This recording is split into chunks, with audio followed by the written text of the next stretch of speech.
माझ्या घराणेशाहीवर बोललं जातं, माझ्याबद्दल खडसे परिवाराबद्दलच बोललं जातं. त्यांनी घराणेशाहीवर आरोप केले, त्यांचे थोबाडे आता बंद झाले, टीका जी आहे ती खडसेंनी केली आणि त्यांनीच आता आपल्या घरात पदं दिली आहे. असं आहे की खडसे साहेब काय बोलता नाही बोलता याच्यापेक्षा म्हणजे एखादी गोष्ट जर मेरिटच्या आधारावर दिली तर ती गोष्ट आपण एक समजू शकतो.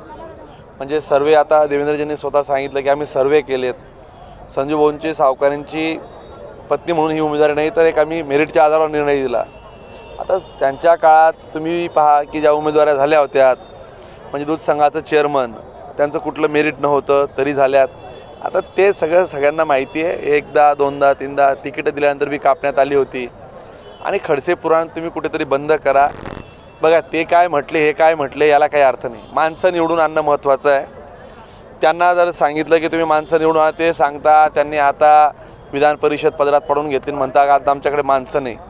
म्हणजे त्यांनी डायरेक्ट ज्याला आपण म्हणतो की राज्याचा नेता मुख्यमंत्रीपदाचा दावेदार माणूस म्हणतो की आमच्याकडे माणसं नाही, अशी त्यांची परिस्थिती आहे.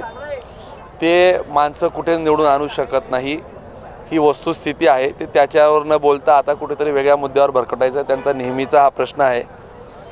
जामनेरच्या विषयावर त्या काय आज ते लढत आहे का? 6 टर्मपासून ते लढत आहे. साधनाताई तिथं जिल्हा परिषद सदस्य झाल्या 2-3 वेळेस, नगरपालिकेला नगराध्यक्ष 3-4 वेळेस झाल्यात. आणि ते त्यांच्या स्वतःच्या कर्तृत्वाने पूर्ण वेळेस मतदारसंघात ते लक्ष घालतात, फिरतात. आणि बिनविरोध आपल्याकडे निवडून यायच्या मारामाऱ्या आहेत, तिथे बिनविरोध होत आहे. हे त्यांनी स्वतःच आत्मपरीक्षण करावं. खडसेंना फार उत्तर देण्याची वेळ नाही आहे. आम्हाला निवडणुका लढायच्या आहेत, त्यांना घरी जाऊन बडबड करणं हाच त्यांचं काम आहे. उमेश पाटील यांनी एक भाषणामध्ये किंवा बाईटमध्ये बोललेलं आहे की लाडकी बहीण योजना ही भाजपाने आणली, मात्र आता लाडकी बायको योजना देखील आणली आहे. एकीकडे बघायला गेलं आता त्यांनी त्यांच्या बायकोसाठी पक्षाच्या विरोधात काम केलं, बायकोला तिकीट दिलं नाही. म्हणजे तुम करे तो रास दिला आणि दुसरा करे तो कॅरेक्टर दिला, असं कसं चालेल? ते ज्या तिथे लढताय ते 60 वर्षापासून त्या घराचं घराणेशाही आहे तिथं, पण ते पण परिवारातनंच ते तिकीटं मागताय. म्हणजे आपल्याकडे आपण कोणाकडे जर बोट दाखवतो तर 4 बोटं त्यांच्याकडे असतात. प्रतिभा चव्हाण माझी बायको म्हणून नाही, तुम्ही पण जाऊन मतदारसंघात विचारा.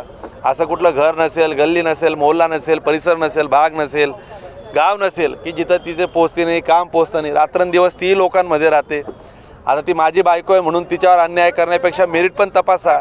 त्यांनी पण सर्वे पाहिलेत, सगळं पाहिलं आहे. संजू भाऊंच्या विषयावर बी तसंच झालेलं आहे. स्वतः मुख्यमंत्र्यांनी त्याची स्वतः सांगितलेलं आहे. त्याच्यामुळे त्या मुद्द्याला मला असं वाटतं की त्यांच्या मनात ती खदखद आहे. त्यांच्या मनात जे घडलं नाही ते काही लोकांसोबत घडतं आहे, लोकांमध्ये राहत आहेत, ते घडताना दिसतंय. त्याच्यामुळे ते स्वाभाविक संजू भाऊंवर, माझ्यावर, गिरीश भाऊन बोलणार आहे.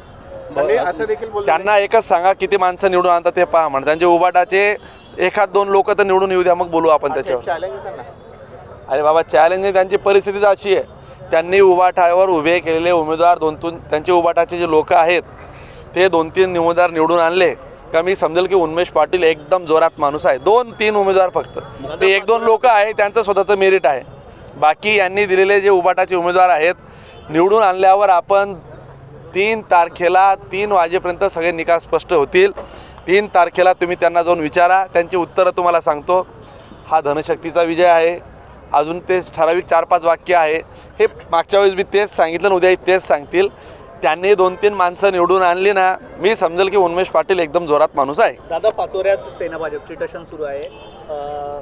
ते 40 गावमध्ये येऊन सभा घेतील असं देखील त्यांनी त्यांचं काम करावं. मी कसं म्हणू त्यांना, मी मागेही सांगितलं. आता मी इथं आलो भुसावळला, आमच्या पक्षाचं आम्ही काम करतोय. संजय भाऊ 40 गावाला आले, त्यांच्या पक्षाचं ते काम आम्ही दोघं तिथं करतोय. त्यांनी यावं, आप्पांनी. मी असं थोडी म्हणणार की आप्पा तुम्ही येऊ नका. त्यांनी सभा घ्यावी, त्यांच्या उमेदवार निवडायचं सोडा, त्यांनी त्यांचं उमेदवाराचं पहिले डिपॉझिट वाचवावं. चला. पाचोऱ्यामध्ये त्यांनी दंड ठोकला आहे की पूर्ण सीट जे आहेत ते शिवसेनेचेच येणार असा त्यांनी दावा केला. 3 तारखेला उत्तर आणि निकालाच्या दिवशी उत्तर. नगरमधली गंमत अशी आहे, मुक्ताईनगरमध्ये जी काही निवडणुका आहेत शिंदेगड विरुद्ध भाजपा, मात्र चर्चा वेगळी रंगलेली आहे की ती भाजपा विरुद्ध शिवसेना नसून खडसे विरुद्ध चंद्रकांत पाटील. असं नाही आहे. एकदा भाजपाच्या उमेदवार ज्याला कोणाला दिलं, पक्षाचा निर्णय झाला, पक्ष संघटना त्याच्यासोबतच राहते. तिथं असं मला वाटत नाही की तुम्ही जे म्हणताय अशी काही चर्चा. आता कोणी काय चर्चा करावी हा ज्याचा त्याचा व्यक्तिगत प्रश्न आहे. पण एकदा पक्षाचा निर्णय झाला, पक्षाच्या निर्णयासोबत सगळेजण राहतील, हा भाजपाचा कायमचा अजेंडा आहे. दादा मुक्ताईनगरची भाजप जी आहे ती खडसे चालवतात असं पण आरोप होतोय, तर याच्यामध्ये किती तथ्य भाजपमध्ये अजूनही खडसे? ते काही चालवत नाही हो.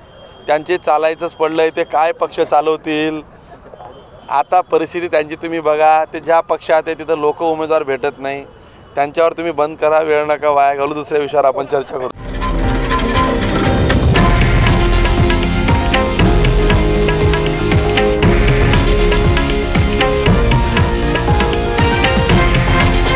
हे आहे देशातील नंबर 1 न्यूज नेटवर्क आणि आपण पाहत आहात TV9 मराठी, एकमेव.